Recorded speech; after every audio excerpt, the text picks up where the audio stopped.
What is this nonsense, man? We're about to get rained on with stones. Not long ago, we were talking about toxic masculinity being a problem. Then suddenly, a large portion of men started being labeled as princess men. And now, one of our biggest problems is the explosion in the number of these princess men. Let's take a closer look at what's going on. But heads up, by the end of this video, the whole concept is going to be shattered. Also, along the way, you'll learn what it really means to be a man. Lately, you hear things like men are becoming more delicate, more fragile, more feminine. 2 generations ago, our grandfathers were opening factories at 18 and buying houses at 20. Today, men in their 30s are still living at home, playing games like kids. Testosterone levels are down. Depression rates are skyrocketing. More and more men are going to therapy. Men who were once expected to solve problems are now running away from them. As a result, they can't fulfill the traditional male role. Why? Because they've become princesses. Now I have two big questions here. One, what is this so-called traditional male role? Who defines it? Two, you're presenting the symptoms of the problem as if they are the problem. So let's take a closer look at the gender role that created this issue in the first place. But before that, I want to introduce you to someone. Chopin.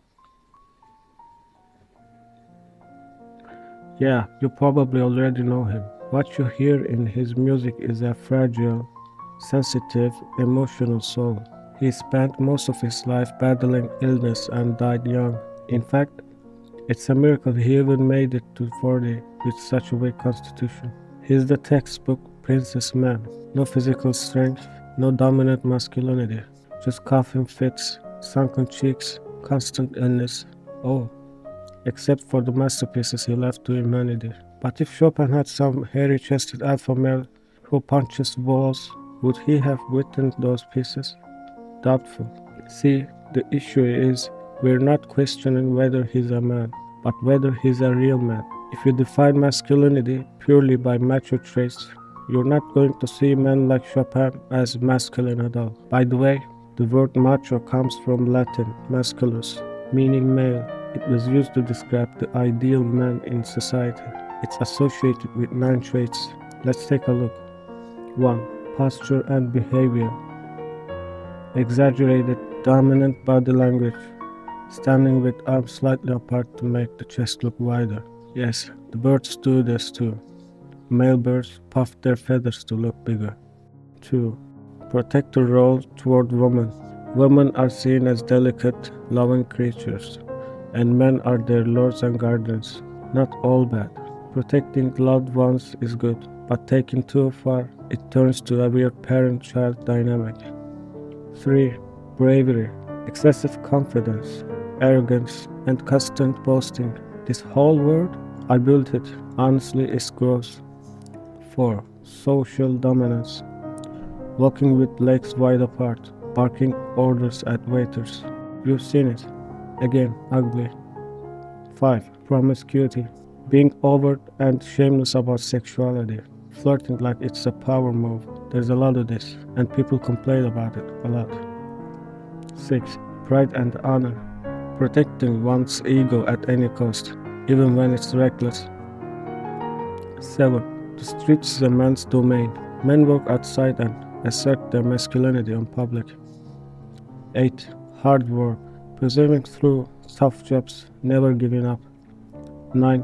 Risk-taking. Always ready to face danger without fear. Now, I don't need to list them all, but these traits are almost identical to the diagnostic criteria for narcissistic personality disorder in the DSM. If men are moving away from these traits, I see that as a good thing. These macho types, they don't express emotions, they can't. But now, men are starting to express their emotions.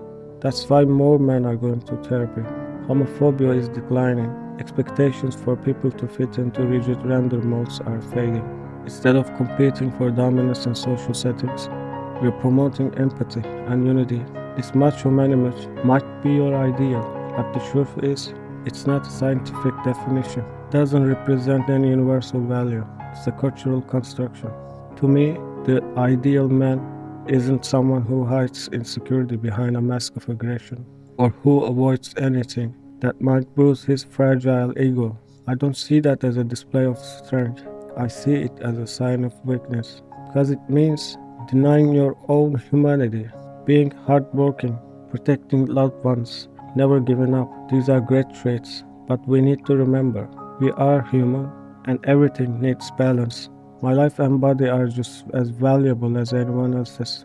I'm not going to dive into a freezing ocean in the middle of winter just to prove I'm a man. I could get hypothermia, die, or end up paralyzed. And that masculine image I was trying to protect, it wouldn't help me at all. At best, I wouldn't be seen as brave. I'd be seen as a fool who couldn't assess risk properly.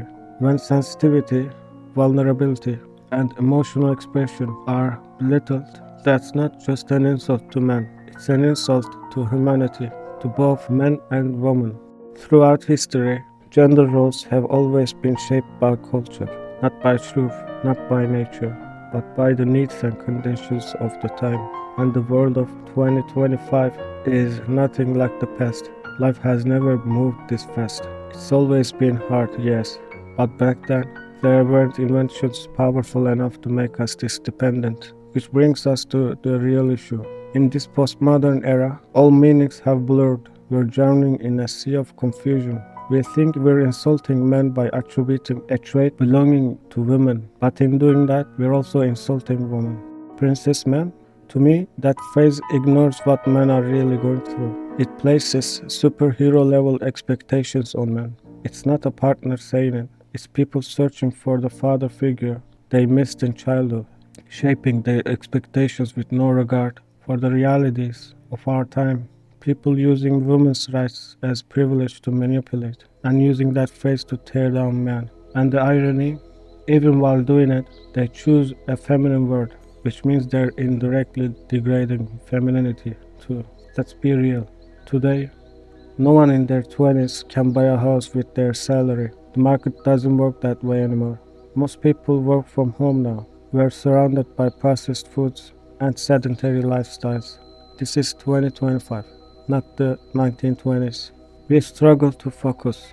We are facing tech that's powerful enough to enslave us. We live in a constant state of uncertainty and stress. We don't know what tomorrow will bring. An earthquake, war, job loss, another inflation wave. Our brains weren't built for this. So now we're addicted to dopamine. Traumatized men are regressing psychologically, slipping back to earlier stages of life. They escape into games. They reject adult responsibilities. Sure, we live in more comfort than any time in history, but that doesn't mean we can handle modern problems more easily. Humanity has survived famines, ice ages, and world wars, but those were natural challenges. Now, we're fighting a problem of our own making. Homo sapiens has never had to confront a force that knows its brain so well and is designed to exploit its every weakness. So no, guys didn't turn into princesses. We have just entered an incredibly difficult era as a species.